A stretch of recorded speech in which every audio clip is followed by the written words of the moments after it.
Homeworld 3. It's been a while, hasn't it? I mean, the first Homeworld came out in 1999, then we had Homeworld 2 and a prequel, Deserts of Karak, in 2016. After the prequel there was a lot of silence, also because Homeworld was struggling with mergers, acquisitions, license transfers all over the place. Let's say the history of the Homeworld IP was a mess, and sadly you see some of the mess in the game itself. But at least it is finally here, Homeworld 3. For anyone who does not know Homeworld, you will be finding a space-based real-time strategy game. You maneuver different classes of ships over a three-dimensional map. Every ship has its weaknesses and strength. You have your mothership as a main construction and home base. And all of this is accompanied by a good story. So the theory. Homeworld 3 starts with an intro and a few simple missions. Similar to the first games, you will be tasked with some basic test operations of your main vessels. While testing if all the systems are operational, the game holds your hand while trying to teach you the basic game mechanics. However, in Homeworld 3 things have become a little different. The main tutorial is split off from the main campaign, and if you want to learn how the camera and UI controls work, you better play the tutorial. Trust me when I say you should go through the tutorial, because there are a huge amount of buttons and functions to remember, at least for the beginning. Especially the camera controls are something I will never really learn or really get used to. Typical story moment though, we are immediately getting called onto a highly prioritized mission, so we head off into hyperspace and work ourselves through the first missions. When navigating your fighters, bombers or other vessels, you are able to take cover behind objects, but you can also accidentally destroy your ships when they fly into said objects. A very nice addition, offering more tactics. You will need to be managing basically all at once, gathering resources, productions, research and vessels fighting. The graphics are super nice and I really love them with their details, and the soundtrack is superb. Still, I am somewhat confused, maybe even disappointed. And the main point of criticism I have to make is probably the depth of the gameplay and the story. See, I play this game mainly for the story and for what it is supposed to be, a strategy game in a three-dimensional space. Let's begin with the story. I love the story, but sadly the story feels really short even when there are cutscenes filling up gaps and moving storytelling forward. The setup is basically you jump into a system with a cutscene, get explained what to do, which is mostly gather something and destroy all enemies,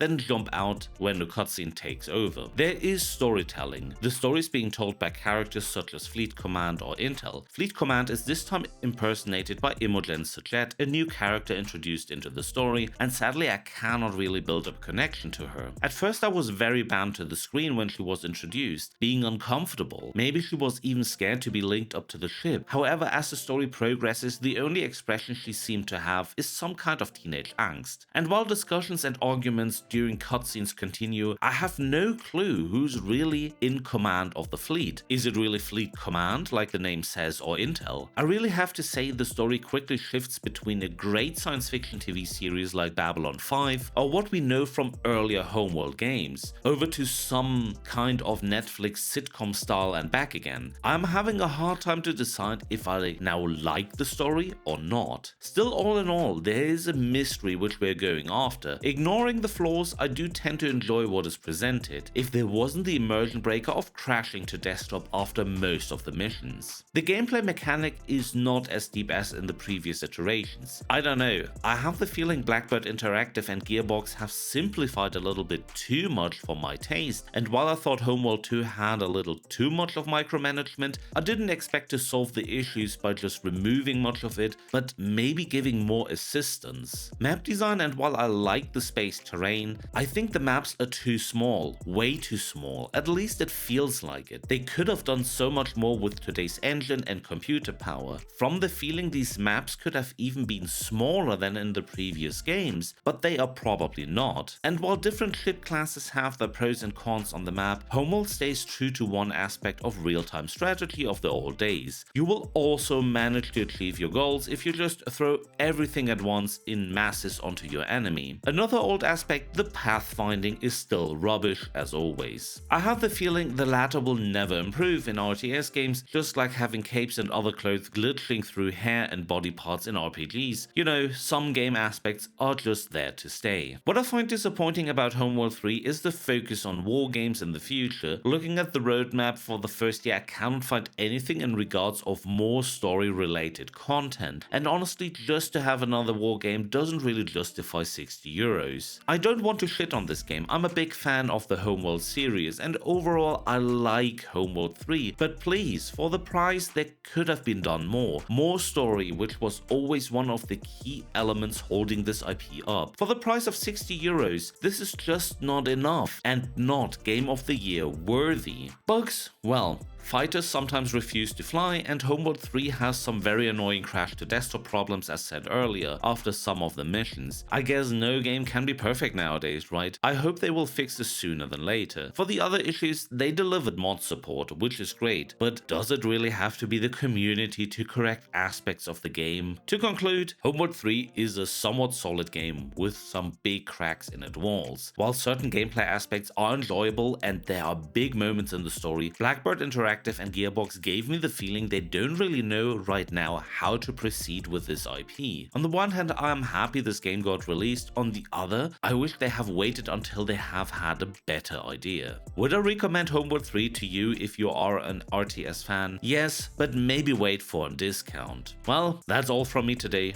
Thank you so much for watching, don't forget to like and subscribe, and see you on the next one.